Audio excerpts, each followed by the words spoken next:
ইলিশ মাছ ভালোবাসে না এমন মানুষ খুব কমই আছেন। কম বেশি প্রায় 50 রকমের পদ হয় এই ইলিশ মাছের। সব থেকে বেশি সুস্বাদু মনে করে অনেকে এই ইলিশ মাছকে, কিন্তু তারা জানেই না আরও সুস্বাদু টিপস হয়, যেমন ইলিশের ঝোল, ইলিশের ঝাল, বেগুন দিয়ে ইলিশ, ইলিশ মাছের ভাজা, ইলিশ মাছের সর্ষে, ইলিশের মাথা দিয়ে শাক, ওফ, ইলিশের ভাপা, ইলিশের টক, কত কি নেই এই ইলিশের তালিকায়। ভাতের সঙ্গে এই সব পদ চেটে পুটে খাই আমরা। এমন তো বর্ষার মৌসুমে আমাদের পাতে ইলিশ মাছ না হলে চলেই না। তো ইলিশ মাছ তো সবারই খুব পছন্দ, কিন্তু ইলিশ মাছের স্বাদ এক এক রকমের ভিন্ন হয়। যেমন নোনা জলের ইলিশ আর মিষ্টি জলের ইলিশের স্বাদ কিন্তু অনেক ভিন্ন। বাজারে এই মৌসুমে ইলিশ অহরহ ঢুকছে। 500 থেকে 600 গ্রামের ইলিশ কেজিতে 700 থেকে 800 টাকা বিক্রি হচ্ছে। 700 থেকে 800 গ্রামের ইলিশ 1000 থেকে 1200 টাকা বিক্রি হচ্ছে। আবার 1000 গ্রামের ইলিশ 1500 থেকে 1600 টাকা বিক্রি হচ্ছে। দাম দিয়ে তো ইলিশ কিনবেনই,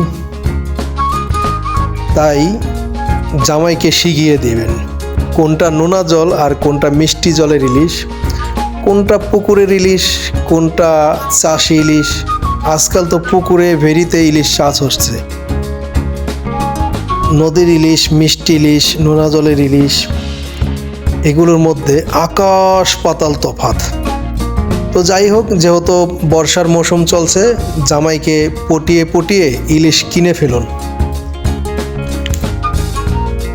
তবে একটা কথা মনে রাখবেন, সাইজ অনুযায়ী ইলিশের টেস্টও বদলে যায়, এমনটাই মৎস্যজীবীরা আর আড়তদাররা বলে থাকে। তাদের মতে খুব বড় ইলিশ মানেই যে সেটা সব থেকে বেশি টেস্ট হবে এমনটাই নয়। তাহলে কত ওজনের ইলিশ সব থেকে বেশি সুস্বাদু?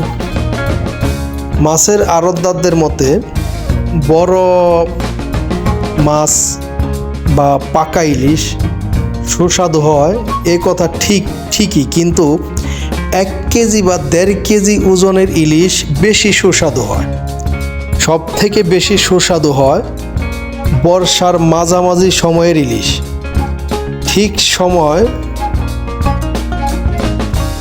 ঠিক ডিম ছাড়ার আগের মুহূর্ত ইলিশের স্বাদ হয় দারুণ, অসাধারণ। এই সময়টা হলো জুলাইয়ের মাঝামাঝি হতে আগস্টের মাঝামাঝি পর্যন্ত। এই সময়ে ইলিশ ডিম পারে, তবে ডিম ছাড়ার পর ইলিশের স্বাদ তুলনামূলক কমে যায়। ডিম ছাড়ার পর ইলিশের পেটি পাতলা হয়ে যায়, তখন আর ততটা স্বাদ লাগে না।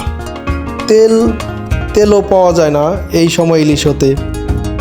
আড়তদাররা বলে বর্ষার আগে যে ইলিশ বাজারে পাওয়া যায় সেগুলোর টেস্ট থাকে না, কারণ সেগুলো আড়তের মাছ। আবার ছোট বা খোকা ইলিশ মাছ খাওয়া কখনো উচিত নয়। ছোট বা খোকা ইলিশ মাছ তো চিনেন আপনারা, যেটাকে জাটকা বলে। বাজারে হাজব্যান্ডকে পাঠাই দিয়েছেন, দেখবেন যে সস্তা পাইছে, একেবারে ব্যাগ ভর্তি করে ইলিশ লয়ে আসছে। আর ইলিশ বাড়িতে আনার সাথে সাথে তো আপনার চিল্লাচিল্লি শুরু হয়ে যায়। এই কারণে সংসারে যেন অশান্তি সৃষ্টি না হয়, জামাইকে আগে আমার এই টিপসগুলি জানাই দিবেন যে ইলিশ এইভাবে দেখে আনবা। তো নদীর ইলিশ চ্যাপটা গোলাকার হইব, মাথাটা চ্যাপটা হইব, আর সাগরের ইলিশ লম্বা হইব। আর চাষি ইলিশের কথা তো বইলা লাভ নাই, ঠিক আছে? এটা রান্না করলেই বুঝবেন যে কোনটা চাষি ইলিশ কোনটা ইলিশ। আর জামাইকে বলবেন যেন জাটকা মাছ নাই নেয়, ঝগড়াঝাটি না বাজায়, ঠিক আছে?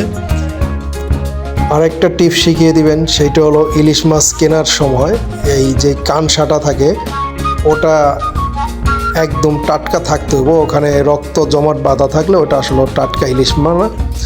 আর ইলিশটা কেনার সময় যেটা আপনার টাটকা ইলিশ সেটা শরীরের আইসটাগুলো অনেক ঝকঝকা চকচকা থাকবো, আর যেটা অনেক দিন হয়ে গেছে সেটা আপনার আইসটাগুলো মরা মরা ভাব থাকবো। তো যাই হোক, অনেকগুলো টিপস আপনাদের শিখাই দিলাম। তো সবাই ভালো থাকবেন, সুস্থ থাকবেন, লাইক কমেন্ট শেয়ার করে দিবেন যেন নিত্য নতুন ভিডিও নিয়ে আপনাদের সবার সাথে আসতে পারি। আল্লাহ হাফেজ, বাই, সালামু আলাইকুম।